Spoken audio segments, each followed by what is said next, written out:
Puja dan puji syukur hanya milik Allah. Salawat dan salam semoga terlimpah curahkan pada Rasul pilihan Habibana Maulana Muhammad sallallahu alaihi wa alihi wasallam, juga para keluarganya, para sahabatnya, para tabi'in dan tabi'in, juga pada umatnya yang senantiasa selalu istiqomah mengikuti ajaran dan sunnah-sunnahnya. Bagi orang yang senantiasa selalu menjaga sunnah Nabi Sallallahu Alaihi Wasallam, ketika fitnah zaman mulai bermunculan, maka pahala yang besar Allah berikan kepada orang tersebut sesuai dengan sabda Nabi Sallallahu Alaihi Wasallam, "Man tamassaka bi sunnati inda basada ummati falahu ajrun fi hati syahid." Man, siapa orang tamassaka yang berpegang teguh bisunnati dengan sunnahku, inda basada ummati ketika keadaan umat sudah mulai banyak kerusakan, baik rusak akidahnya, rusak pergaulannya, rusak bicaranya, semua serba rusak. Tapi kita tetap istiqomah menjaga sunnah Nabi Sallallahu Alaihi Wasallam. Maka kata Nabi, falahu ajrun mi'ati syahid. Orang yang model begitu, ya,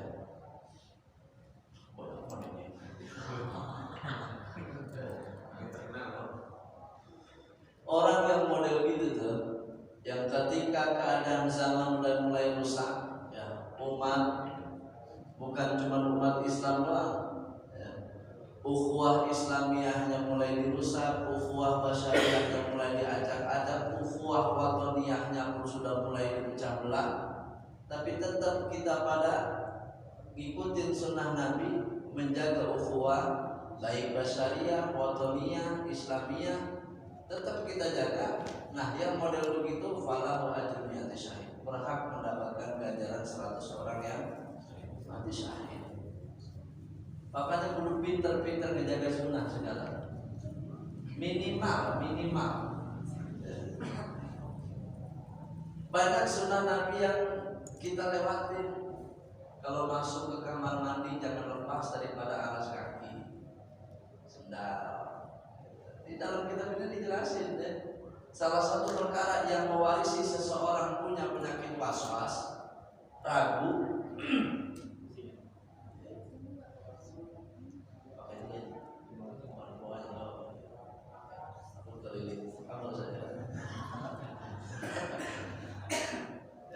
seperti mana tadi?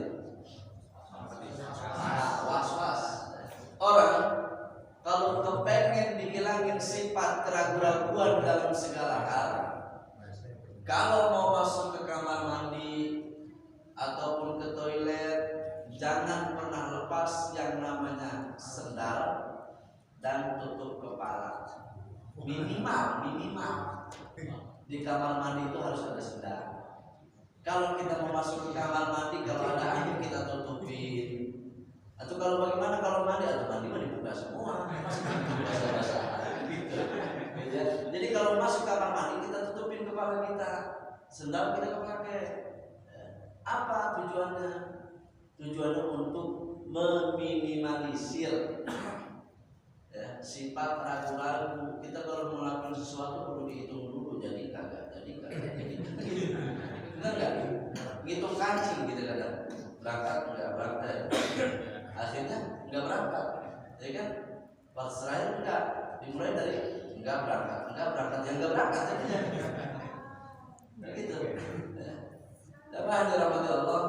Jadi di zaman model begini nih, kudu pinter-pinter menjaga sunnah. Segenap kepengurusan Masjid Raudhatul Jannah yang sama-sama saya hormati dan saya muliakan. Seharusnya di malam saya sore ini sudah di Kerawang, karena jauh sebelumnya saya sudah diminta untuk misi pengajian, ya udah bismillah ya, urusan keluarga belakangan.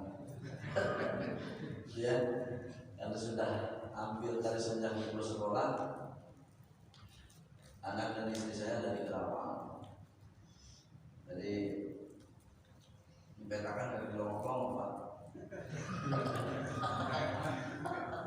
Ya, jamaah dirahmati Allah. Udah kita stop bicara petakan ya. Karena waktunya kita ngaji. Nah, pada kesempatan malam hari ini kita insya Allah akan sedikit belajar memahami karakter setiap orang. Agar apa? Agar kita tidak mudah memandang rendah orang.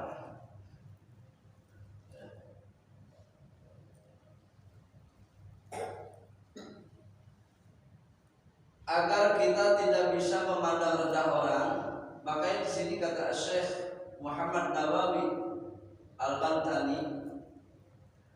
Jadi mohon maaf, ini Muraqil Ubudiyah, syarah daripada Bidayatul Hidayah. Bidayatul Hidayah itu dikarang oleh Imam Al-Ghazali. Matanya kemudian diperjelas oleh Imam Nawawi Al-Bantani. Kalau di sini sebutnya Imam Nawawi Al-Jami, karena Banten dulu masih masuk ke provinsi Pulau Jawa, masih dalam Pulau Jawa. Nah, di sini dijelasin bahwasanya iklam, ketahuilah, annas sifat al-madmumata, sungguhnya sifat-sifat yang tercela fil qalbi, yang ada pada hati seseorang, kathiratun, banyak, wa tariqu tathhiril qalbi, dan membersihkan hati yang sakit, hati yang kotor, min radha'iliha, dari segala macam bentuk kotorannya. Apa kotoran hati? Hubul jah, lubang hidung ngegedein kalau dipuji. Arti cinta akan pengagungan, penghormatan. Jadi ketika kita hadir di suatu perkumpulan, orang-orang sekitar kita menghormati kita, memuliakan kita, yang sama-sama kita hormati dan kita muliakan. Satu waktu kita berada di perkumpulan, nama kita nggak disebut. Wah, nggak ada penghormatan nih orang. Nah, ini, ya, bisa jadi hilang, bisa jadi lupa, kan gitu. Hubul jah, hubur riasah, semangat ibadah. Kalau misalkan ada yang memperhatikan, yang biasa kita sholatnya cepat karena kita ngimamin di belakang kita ada mertua, bacaannya dirapihin. Bismillahirrahmanirrahim, alhamdulillahi rabbil alamin. Tapi kalau dari apa? Bacanya ekspres. Bismillahirrahmanirrahim, alhamdulillah, ada campur masalah. Biasanya begitu. Nah, terus bagaimana kalau misalkan kita mau melakukan satu perkara ibadah? Ya, melakukan satu perkara ibadah, kemudian ibadah tersebut tidak kita kerjain, takut nanti dibilang riya. Misal nih, pada subuh sini setiap hari Ahad misalkan nggak ada yang tadarusan pakai speaker, tiba-tiba kita pengen pakai speaker, ya kan? Ntar kalau misalkan kita buat baca Al-Quran di pada subuh pakai speaker, kira-kira orang ada yang pengen kata apa sih? Akhirnya ibadah itu kita tinggalin. Tarkul amal li ajlir riya fa huwa riya'un. Meninggalkan ibadah karena takut disebut riya, itulah riya. Jadi udah, hati ini nggak bakal bisa lurus kalau nggak dilatih, Pak. Ya? Jadi jangan sampai kita udah gue masih banget, udah rajin, akhirnya kita termasuk kan? Kita menuduh orang yang dikata apa sih dia? Kita lah pelaku dia sebenarnya. Meninggalkan ibadah karena takut dibilang dia, itulah pelaku dia.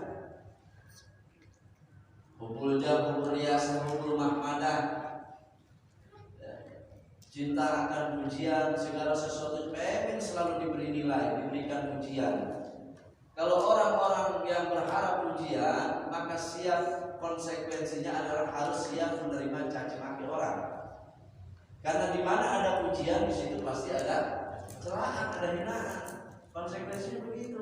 Tapi kalau kita nggak minta hinaan, nggak minta pujian, nggak minta hinaan, tetap lurus, nggak bakal geser. Nah makanya di sini untuk membersihkan daripada hati tersebut, tawilatun itu prosesnya lama. Mana tawil itu artinya panjang, butuh waktu. Kepada siapa hati itu bisa diobatin? Tentunya pada orang-orang yang memang ahli di bidangnya. Makanya kita sebagai orang awam tidak bisa menghukumi seseorang apa hati seseorang. Nahnu nahkumu bizahir. Kita hanya bisa menghukumi seseorang dengan apa yang kita lihat. Wallahu yahkumu bisarair, sementara hati itu ranahnya Allah. Biar Allah yang menilai hati seseorang.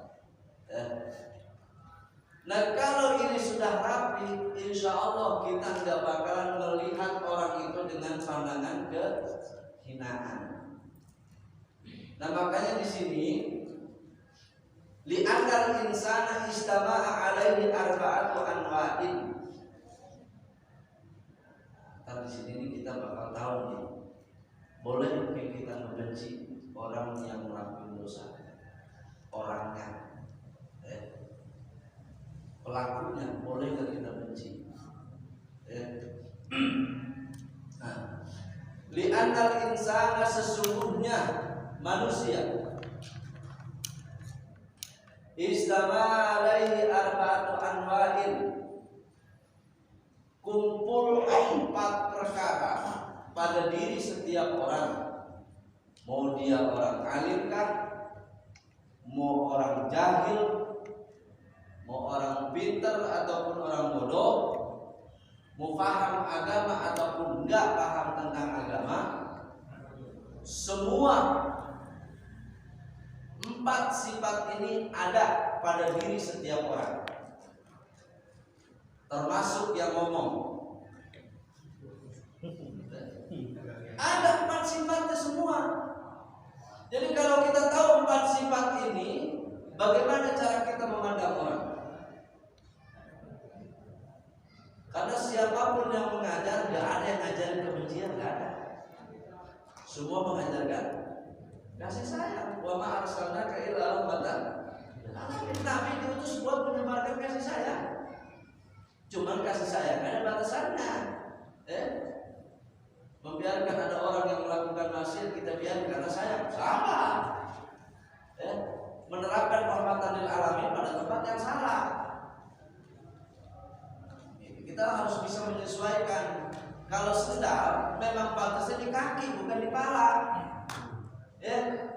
Kalau kita meletakkan peci di lutut, wa syai'in ala ghairi mahalli fa huwa zalim. Meletakkan satu perkara bukan pada tempatnya itu zalim. Kita kadang asik duduk begini Pak, mohon maaf. Asik duduk begini nih. Songkok kita taruh di sini. Kan enak banget. Benar kan? Secara lughawi itu zalim. Secara bahasa itu zalim. Kenapa? Meletakkan sesuatu bukan pada tempatnya. Songkok itu tempatnya di sini. Gitu. Ini adab kaum sufi. Harus tahu masuk masih kaki kanan, keluar kaki kiri, dan masuk masih kaki kanan kaki kiri tidak dibarengin. Loh tadinya. Ya pocong gitu. Ya Allah ya karim. 4 karakter ini mesti kita tahu nih, kita paham. Nah kalau kita udah tahu, udah paham, tinggal nanti kita kelola bagaimana caranya. Jadi sekali lagi yang disebut dengan rahmatan lil alamin, jangan salah konsep. Jangan salah konsep. Banyak Al-Qur'an menjelaskan tentang rahmatan lil alamin, tentang karakter Nabi sallallahu alaihi wasallam. Di Maulid Tiba, Syekh Abdul Rahman Ad-Dibari menceritakan karakter Nabi sallallahu alaihi wasallam, ya. Wa yaqu anidan bidakana fi haqqihi wa sababin, Nabi selalu memaafkan kesalahan orang yang berkaitan dengan dirinya. Orang membenci Nabi sallallahu alaihi wasallam dimaafin sebelum orang itu minta maaf. Ya, bahkan Nabi sering memberi makan orang yang tua renta, yang buta, disuapin setiap harinya, tapi apa yang keluar dari lisan orang tersebut semua isinya caci maki Nabi sallallahu alaihi wasallam. Tapi Nabi selalu berikan makan setiap hari. Ya. Ini orang yang buta, ini yang tua, ini udah gak ada giginya, dialusin dulu sama mulut Nabi sama Nabi sallallahu alaihi wasallam, baru kemudian disuapin. Penuh dengan kasih. Bisa nggak kita begitu? Nggak bisa. Kita udah gede gue, kita mah perasaan gua sama lu gak punya salah, benar. Sama gua kayak astagfirullah. Susah udah. Susah. Itu kita tuh. Itulah cintanya Nabi SAW. Datang juga ogah kita ke tempatnya. Itu kita. Nah, jangan itu gak begitu. Ya dan kita karena dihaki wasabah, kata Syekh Abdul Rahman Ad-Dibari dalam maulidnya. Beliau selalu memaafkan kesalahan orang-orang yang memang benci sama Nabi karena Nabi. Wa idadhi ahadullah lam yakun ahadun li ghadabi. Ini bentuk ketegasan Nabi. Nabi enggak pernah tinggal diam ketika haknya Allah dihinakan, agama Allah dilecehkan, Al-Qur'an dinistakan. Lam yakun ahadun li ghadabi. Enggak ada satu orang sahabat pun berdiri di hadapan Nabi buat mencegah kemarahan Nabi. Enggak ada. Ini karakter Nabi.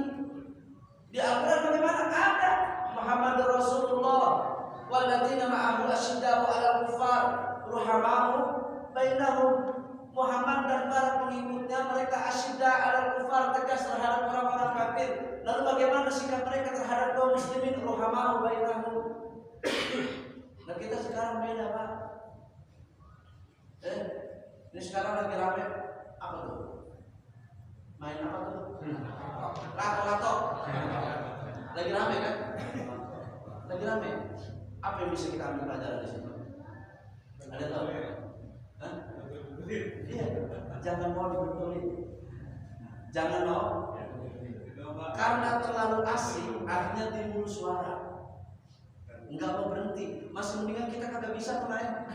Kalau kita udah bisa, enggak mau berhenti. Apa yang kita ambil pelajaran dari lato-lato tersebut? Jangan mau dibenturin. Ketika sudah mau dibenturin, maka akan jadi permainan. Nah sekarang ini waktu apa? Zaman kita lagi bakal main. Hanya karena masalah dulu, masalah khilaf, akhirnya ada sekat, ada batas. Ini mah golongan ini mah golongan. Ya Allah ya Karim. Kita enggak tahu. Fabalikun ala tariqati Umar wa Syafi'i ala Abi Bakr Abar. Kada Utsman Rajul Hambali summa Abu Hanifah ala Ali. Fabalikun ala tariqati Umar, madhab Imam Malik ikutin tariqahnya Sayyidina Umar bin Khattab. Kada Utsman Rajul Hambali, begitu juga Sayyidina Utsman. Wa Syafi'i ala Abi Bakr Abar, madhab Imam Syafi'i mengikuti tariqahnya Sayyidina Abu Bakar Siddiq. Kada Utsman Rajul Hambali, begitu juga Imam Sayyidina Utsman diikuti oleh Imam Ahmad bin Hanbal. Summa Abu Hanifah ta'ala Ali, dan Imam Abu Hanifah ngikutin cara ibadahnya Sayyidina Ali. Semua 4 sahabat ini sumber ilmunya dari mana kalau bukan dari Nabi SAW? Madzhabul Arba'ah ini nginduknya kepada 4 sahabat.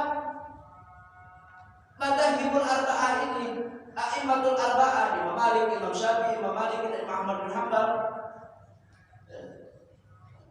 Ini hubungan antara guru dan murid dalam perkara ibadah banyak ikhtilaf, tapi mereka duduk bersamaan. Tapi kalau dalam segi akidah tidak ada. Salah ya salah. Harusnya kita punya prinsip seperti itu. Mohon maaf ya. Zaman sekarang kita nih, ya Allah ya Karim. Makanya kita nggak boleh menanamkan kebencian kepada siapapun. Hatta di sini dijelaskan dalam diri setiap orang itu kumpul 4 karakter. Mau dia orang alim, orang jahil, semua ada sifat ini. Tinggal sifat mana yang paling dominan, yang paling unggul. Mana? Yang pertama,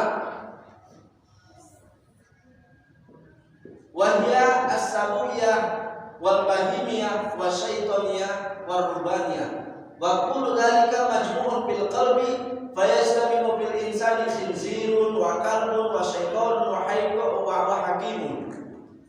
Di dalam setiap hati manusia itu kumpul 4 sifat. Sifat sabuyah. Apa itu sifat sabuyah?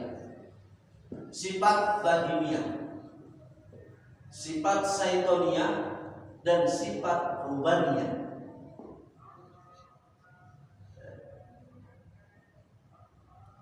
Wa kullu dzalika majmu'un fil qalbi, dan setiap sifat tadi yang ada 4 kumpul dalam hati manusia. Kita kumpul dalam hati kita semua.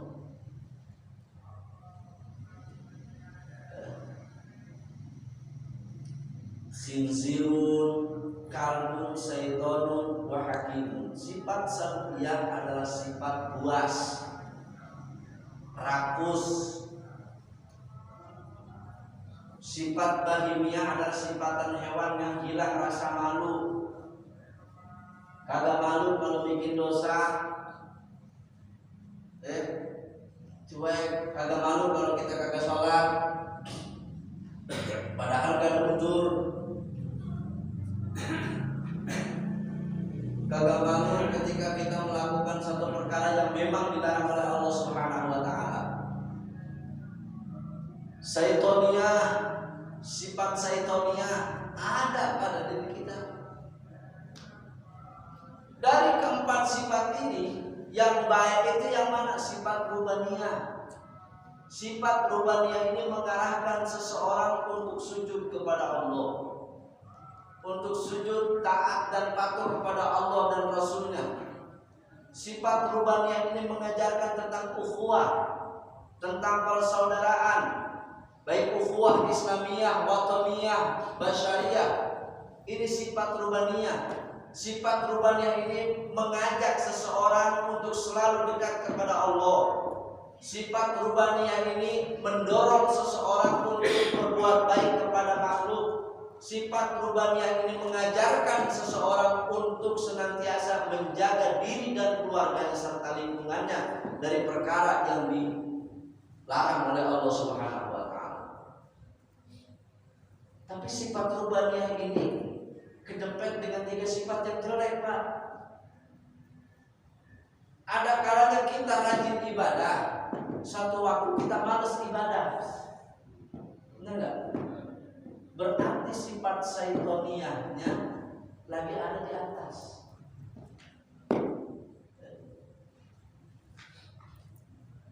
Lagi ada di atas.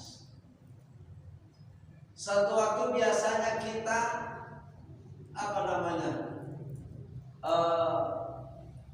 senang ngasih, atau biasanya orang ketika kita salah kemudian kita ditegur, kita terima teguran tersebut sebagai bentuk introspeksi diri kita, pembelajaran buat kita. Satu waktu kita tidak terima apa itu teguran, berarti sifat sabuyahnya, serakahnya, ujubnya lagi ada di atas. Pernah nggak kita begitu? Benar kan? Apalagi orang yang sudah punya pangkat, punya jabatan, ustaz misalkan, salah, kemudian ditegur, "Ustaz, mohon maaf, itu salah." Apa jawabnya Ustaz? Tahu apa sih? Bisa nyalahin? Kata Imam Ghazali, beliau mengatakan, min fitnatil alim ahabba ayakuna kalamuhu ahabba alaihi minal istima. Sebagian fitnah yang sering terjadi pada orang alim Kata Imam Ghazali, ini sebagian fitnah yang sering terjadi pada diri seorang ustaz, orang alim lah intinya. Ayakuna kalamuhu ahabba ilaihi minal istima'. Omongannya lebih dia sukai, lebih dia senengin daripada dia mendengarkan kata orang. Ini saya salah. Kemudian saya ditegur, saya maaf itu salah, itu bukan hadis, tapi ini makalah ulama. Apa? Jawaban saya, sampean tahu apa sih? Dan ngajikan saya. Oh, ini bahaya. Kita sudah makan fitnah, fitnah kedudukan, fitnah jabatan.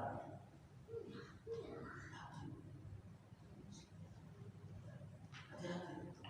Dan sekarang orang sudah banyak ada pada posisi ini. Ada pada posisi ini. Sudah terlanjur banyak pengikut, banyak jamaah, ketika bikin salah, ditegur, enggak nerima, sifat sabuliyahnya ada di atas.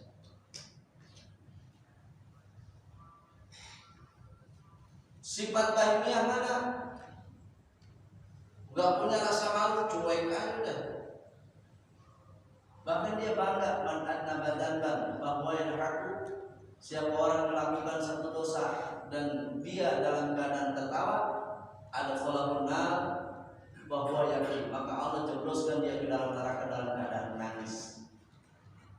Ini kita nih bangga cerita sama teman-teman kita ketika ada dangdut saweran habis 500.000, banyak orang bisa saya.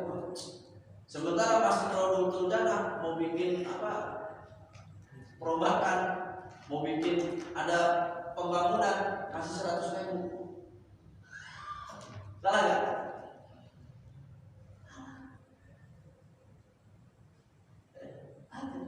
Ya, ini kita nih. Jadi ketika sifat sabukiyah ini semua terjadi pada diri setiap orang. Makanya kita diharamkan membenci seseorang, membenci orang yang kita diharamkan. Gak boleh. Gak boleh kita benci orangnya. Tapi perilakunya yang bertentangan dengan syariat wajib kita benci. Karena gak ada ulama mengajarkan tentang kebencian kepada sosok, kepada seseorang.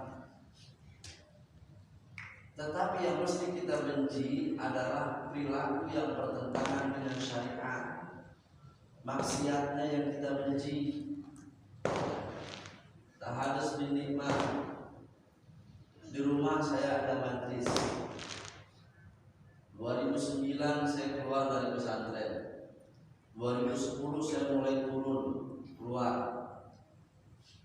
nongkrong di warung, nongkrong di pos, tetap pakai sarung, pakai peci, sebab la alamah la tuzaku abadan, ciri mah nggak boleh dibuang, itu ada. Ciri santri makan kalau nggak sarungan ya pakai peci, kalau pecinya nggak ada ya perlu sarungan, itu ciri santri, ya kan? Sekarang banyak pak sarungan, kemana-mana sarungan, silah yang pakai sarungan di pos. Gitu. Padahal itu alamah atau ciri mah nggak boleh dibuang. Sebab orang kalau mau mengenali sesuatu kudu pakai ciri, ya kan? Saya kehilangan HP, cirinya, oh ini, pasti ada ciri, ya kan? Singkatnya, selama saya belum membuka pengajian, saya sering nongkrong di pos. Saya sering nongkrong di warung. Di situ ada yang minum, di situ ada yang judi. Apa saya lupain? Saya duduk di situ, saya ngopi di situ. Bahkan ada yang bilang, Pak Ustaz pulang bersama. Jadi nongkrong orang gede sih memang. Seringnya saya di situ, minuman berkurang, judi berkurang. Kita nggak bicara tentang agama di situ, bicara hukum dia udah tahu pak. Dia lagi mabuk nih, ya kan lagi mabuk ini. Bilang haram, nggak boleh ini. Ya gue tahu, habis dikebukin gitu sih pak. Habis dikebukin. Dia bener situ. Nanti kalau udah capek, besoknya datang lagi situ, yang tadi 2 botol jadi 1,5. Besoknya di situ lagi, berkurang sampai dia udah capek. Sering saya datang di situ diumpetin. Nggak ada minuman. Ayo bang, saya capek, udah perlu capek, ayo ngopi di rumah.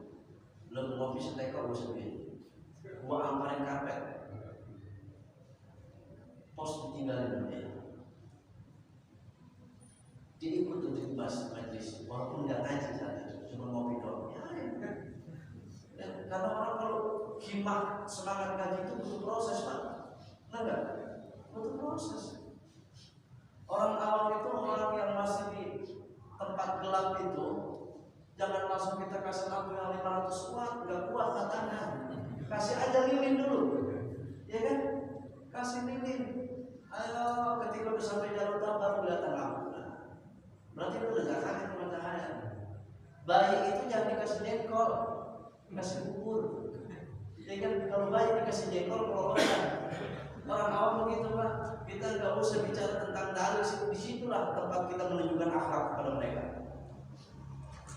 Seiring berjalannya waktu, alhamdulillah.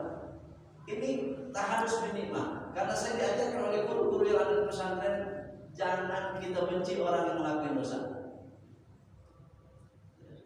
Tapi perbuatan dosanya wajib kita benci. Orangnya jangan. Sebab kalau kita benci dengan orangnya, pelaku maksiat itu udah tobat, udah sadar, udah mulai sholat, udah doyan ngaji. Karena kita benci sama orangnya, tetap anggapan kita sama dia salah. Kita beli sendal, taruh, kita bawa sholat ke masjid. Kebetulan orang yang hijrah itu, yang tobat itu ikut sholat juga. Ya, tiba-tiba sendal kita hilang. Nah karena emang kita benci sama orang, kita salahin orang itu. Nggak boleh kita benci dengan orang, dengan seseorang. Perilakunya bertentangan dengan syariat, benci kita benci. Kalau kita benci dengan perilaku buruknya, kalau kita nggak mampu menasihati dia, setidaknya kita bisa titip omongan kepada orang yang dekat dengan dia. Kalau udah nasihatin itu, kalau lagi maghrib aja nyetel dangdut dan kenceng-kenceng. Ini mah suara di masjid sama suara di rumah, dan udah balapan. Kita nggak bisa bilang secara langsung, kita titip omongan dengan orang yang dekat sama dia. Kalaupun kita nggak bisa titipkan omongan, ketika ada orang yang menasihati dia, kita senang. Karena kita nggak benci dengan orang, tapi benci dengan perilaku buruknya. Dan ketika dia sudah mulai ikut gabung bersama kita, ikut duduk di majelis taklim, ikut ngaji, aktif di masjid sesuai dengan kemampuannya, dia misalnya tetangga, ya dia digunakan dengan tenaganya. Di masjid ada kegiatan apapun dia selalu aktif, ya kan? Nah karena kita benci dengan perilaku buruk, ketika dia sudah mulai bertaubat kepada Allah, ya kita ampun. Inilah ajaran Nabi Sallallahu Alaihi Wasallam. Jadi kita serajin apapun kita ibadah, ada masanya kita malas ibadah, Pak. Benar? Perasaan gua sholat gua kerjain, tahajud gua lakuin, witir gak pernah pindah. Atau ini ujian ya Allah, gak bilang-bilang sih. Saya sehat, istri sakit, istri sembuh, anak. Semua pada sehat, ada aja yang mesti dikeluarin di duit. Masa ini musibah nggak kemana-mana, bertambah di sini. Ada apa sih orang? Nah, ini salahnya kita. Salahnya kita. Akhirnya apa? Kita lihat orang-orang yang beribadah, hartanya banyak, rezekinya melimpah. Kemarin waktu mulai sholat, mulai ngaji, perasaan usaha lancar-lancar. Orang giliran mulai ngaji, mulai sholat, mulai aktif di masjid, apa susah memang sih ya hidup. Usaha ini gagal, usaha itu gagal. Sekalinya lancar usaha, sering sakit-sakitan. Ya Allah, kayaknya lebih enak ke sholat. Ada ya, banyak begitu. Ada begitu? Allah dari. Seharusnya kita bersyukur Pak. Selama kita jauh dari Allah, dikasih sehat. Ya kan? Allah paksa kita sebut asma Allah dengan ujian, dengan sakit. Bertahun-tahun kita sehat, satu waktu kita dikasih sakit sama Allah, nggak bisa bangun, mohon maaf, kencing di situ, buang air pun di situ. Datanglah kita punya saudara, punya tetangga, pengurus masjid misalkan, takziah itu bukan cuma kepada orang meninggal ya. Orang yang sakit, ya dan kemarin lihat orang yang sakit kita lihat, doain saya Pak Ustaz, saya pengen insya Allah kalau saya sehat, saya pengen ke masjid, pengen ngaji. Lagi sehat lupa dengan Allah, lisannya berat, astagfirullahaladzim, lisannya susah diberikan. Tapi ketika dia sakit, astagfirullahaladzim, ya Allah, astagfirullahaladzim, ya Allah, ya Allah, astagfirullahaladzim. Itu yang dibaca. Makanya astagfirullahaladzim, ya Allah. Kalau giliran kelas astagfirullahaladzim, ya Allah, itu lagi sakit. Dikasih sehat sama Allah, lupa lagi Allah itu. Itu kita. Itu kita, Pak. Makanya ya, Allah paksa kita dengan ujian. Selama ini kita lari jauh dari Allah. Bagaimana Allah supaya mengambil kita? Allah kasih musibah untuk kita. Allah kasih ujian, Allah kasih sakit. Kalau kita salah, ketika dikasih ujian, nyendernya kepada makhluk. Datanglah ke kita punya guru, ya kan? Guru ini saya usaha macam banget, kasih wiridan apa ke? Kasih wiridan apa? Kuncinya satu Pak, wa may yattaqillaha yaj'al lahu makhraja wa yarzuqhu min haitsu la yahtasib. Siapa yang bertakwa kepada Allah, Allah bakal kasih jalan keluar, dan Allah bakal kasih rezeki yang gak disangka-sangka. Kuncinya adalah takwa, ibadah kepada Allah. Gak ada ceritanya Pak, jarang lah. Coba kita lihat ulama-ulama besar, ngapain sih hidupnya? Kerja yang enak itu di Yamaha Pak. Ayo sholat, kita berangkat ke masjid. Waktu duha kita sholat. Yamaha udah gak ada lagi. Yamaha puasa.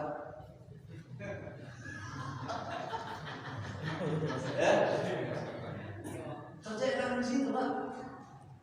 Emang sholat buat apa? Ibadah kita buat apa?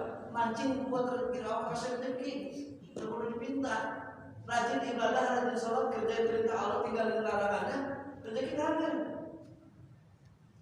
Itu namanya kerja kita di yang maha kuasa. Bingung gitu. Yang maha kuasa. Allah itu Pak. Makanya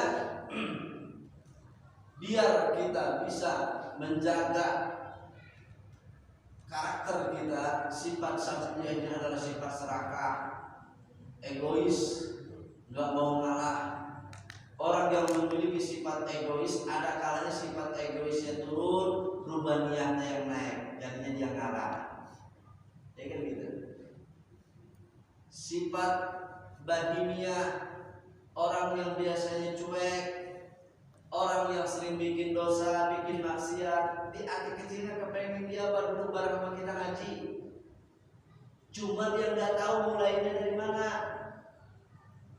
Nah kalau kita memandang rendah orang yang seperti itu, melihat mereka dengan pandangan kehinaan, mau sampai kapan dia berada di situ? Tarik sama kita pelan-pelan dengan kita punya akhlak, dengan kita punya bahasa. Insya Allah. Terkadang kita, ya Allah, suka salah Pak. Kita sering sholat, ya, ketika ada orang yang baru mulai ke masjid, tumben. Aslinya apa sih? Nggak datang lagi.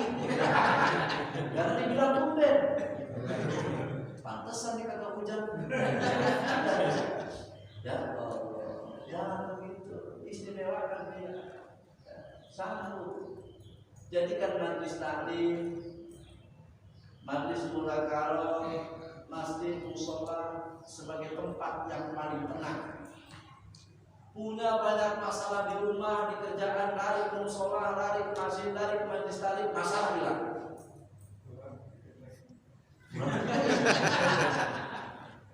Ya kan? Pulang, alhamdulillah hilang. Belum juga. Setidaknya kita bisa tenangkan pikiran kita, bisa cari solusi keluar dari zona yang kenyaman itu. Ya kan? Jangan kita lagi ada masalah, kita yang ada di masjid, kita yang ada di majlis taklim, yang ada di mushola, kita punya masalah, datang ke masjid, mushola pengen selesai itu masalah, tambah masalah baru. Dibilang tumben lah. Itu masalah baru buat kita, Pak. Benar nggak? Masalah baru buat kita. Jadi jamaah dirahmati Allah. Jadi keempat sifat ini, Sabuyah adalah egois, rakus, nggak mau ngalah, pengen yang benar kata dewek, soleh menurut dia, bukan soleh menurut agama. Soleh menurut kita kan beda, Pak. Dia mau ibadah mau kagak, yang penting adanya dia nggak bikin rusuh, ya, baik sama tetangga, baik sama lingkungan, aktif di lingkungan, dia kagak minum, kagak judi, kagak main perempuan, baik, cuman satu dia kagak ibadah.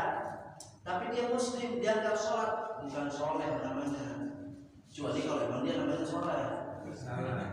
Itu salah namanya. Definisi soleh dalam Islam adalah al-qaim bi huquqillah wa huquqi ibadi. Hak Allah dia tunaikan, hak hamba pun dia lakukan. Dia sholat, dia puasa, dia baca Quran. Orang-orang yang berada di sekitar dia merasa nyaman akan adanya dia. Keberadaan dia membuat nyaman, ketiadaannya dirindukan. Itu orang-orang soleh. Nah kalau kita adanya kita orang was-was, kadang adanya kita, kadang habis dari situ ada aja yang hilang, korek lah. Benar? Kita belum bisa sudah orang secara definisi aja kita belum masuk, Pak. Ya, benar nggak?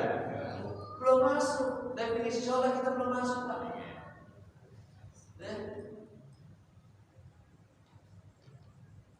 Definisi Islam aja kalau kita lari ke kaidah al-khudu wal inqiyad lima usul Rasulullah taat patuh tunduk terhadap apa yang disampaikan oleh Nabi SAW. Dan Nabi perintahkan kita buat ngaji, kita mengajar dan malas. Definisi Islam itu al-khudu, taat, patuh, tunduk, wal inqiyad dan terikat. Lima usul Rasulullah SAW terhadap apa yang disampaikan oleh Nabi SAW. Itu, dan kita sering membuka ikatan itu. Ketika Allah berhaya salat, saking sibuknya kita udah besok di Johor ada lagi. Akhirnya kita nggak sholat. Besoknya kita nggak sampai di Johor.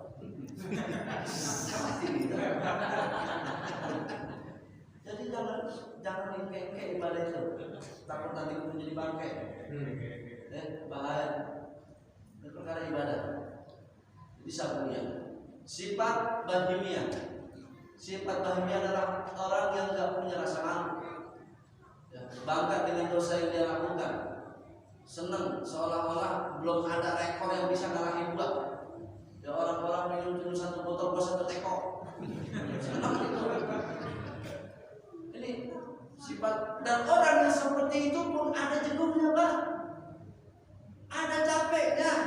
Dan dia kepengen sholat, dia kepengen ke masjid, dia pengen ke mushola, dia ke majlis taklim, cuman jalannya nggak tahu siapa yang menuntun. Dan kita memandang rendah mereka, menghinakan pandangan kita kepada mereka. Coba kalau misalkan kita sampai berani kotor itu baik, iklan apa itu? Sekarang saya mau tanya Bapak. Di situ kan ada kali, kira-kira kan? Dalam nggak kali? Dalam. bisa dibilang darah kalau kita dituduh. Darahnya semana? Gitu. Jadi kita mana tahu orang itu mau pengen sadar atau enggak kalau kita nggak deketin dia. Ya. Ini orang-orang yang memiliki sifat bahimiyah, gila rasa malunya, ada rasanya yang kadang kepengen dia lagi, udah capek kok hidup begini, cuma kadang kita menutup pintu untuk mereka. Dengan apa? Dengan perilaku kita seolah-olah kita dibuat dulu rajin sholat, dulu rajin ngaji. Gak butuh dengan orang begitu, justru orang begitu ketika sudah sadar militan terhadap agamanya. Ya. Sesibuk apapun dia kalau untuk urusan ibadah, ya. Coba dulu waktu tahun 2020 kemarin, yang awal mula COVID, masjid ditutup, siapa yang pada protes? Hah? Orang yang nggak pada masjid, Pak. Benar nggak? Iya. Seumur-umur, wah ini gua sholat Jumat kagak boleh. Orang yang kagak boleh sholat. Nah sekarang masih dibuka mana? Dia yang tutup. Benar nggak? Coba itu. Nah kita ketika masih ditutup karena pandemi, karena wabah, ya kan? Karena memang kita nggak tahu, tapi sama Tuhan sama kita. Tapi yang paling parah kan dia gimana? Bagus loh itu loh. Intinya apa? Seburuk apapun dia selama dia Muslim, dia tetap masih ada jiwa keislaman, masih ada. Kecintaan pada agamanya masih kelihatan. Itu bukan kita sebenarnya. Sifat bahimiyahnya, sifat syaitania itu kata Allah sujud, dia yang bersujud. Jawaban anak khairun minhu, saya lebih baik daripada dia ya Allah. Itu karakter setan. Ya, sombong. Dan dia sadar bahwa dia akan terjerumus pada murkanya Allah Subhanahu wa taala, masuk dalam neraka Allah Subhanahu wa taala. Jadi sifat sabriyah, syaitoniyah, bahimiyah, syaitoniyah, sifat rubaniyah ini. Dan sifat rubaniyah ini yang ada di kita nih. Sekarang kita mau ngaji, mau sholat, rubaniyahnya di ujung, ada di atas. Sifat baik kita lagi ada di atas. Sabriyah, bahimiyah, dan syaitoniyah kalah dengan satu sifat ini. Tapi ada kalanya sifat rubaniyah ini ada di posisi yang kedua, sabriyah yang naik, atau di posisi ketiga, sabriyah dan bahimiyah yang naik, atau ada di posisi yang keempat, sifat syaitoniyah, bahimiyah, atau sabriyah itu ada di atas rubaniyah. Artinya apa? Jelek semua perilaku kita. Nah maka dari itu, idza sabata al-aslu bil qalbi akhbar lisan 'anil qulub. Ketika akal sudah tercancap di hati, maka lisan akan menceritakan cabangnya. Ketika hati ini baik, hati ini bagus, hati ini rapi, maka yang keluar dari lisannya pun baik, yang keluar dari mulutnya pun bagus. Jadi kalau kita sholat masih benci sama orang, masih gedek sama orang, berarti hati kita masih ada yang rusak. Nah, untuk itu saya mengajak khusus seperti saya, umumnya buat semua, ya, ayo sama-sama sering kita jaga hati kita, ya, buat apa duduk berdampingan, tapi kalau hati berjauhan, ya, saling doakan satu sama lain, tetap jaga ukhuwah, basyariah, wataniyah, islamiyah, tetap kita jaga. Sebab zaman sekarang rentan Pak, beda sedikit jadi pecah, ya kan? Hati-hati. Itu saja mungkin dari saya. Saya mengajak kepada jamaah semua nanti pertengahan malam ambil wudhu, sholat 2 rakaat, sholat taubat, karena pada malam ini atau malam fitnah semua dosa kumpul pada malam ini. Ya. Banyak musibah di tahun 2022 seharusnya jadi pelajaran buat kita, karena nggak menutup kemungkinan kalau kita lupa kepada Allah, warna jaya dan sekitarnya pun bakal dapat bagian musibah tersebut. Untuk itu, ayo sama-sama kita dekatkan diri kita nanti malam di masing-masing di rumah atau yang lain, setidaknya kita keluar rumah sambil kita sebut asma Allah, ya Allah, astagfirullahaladzim,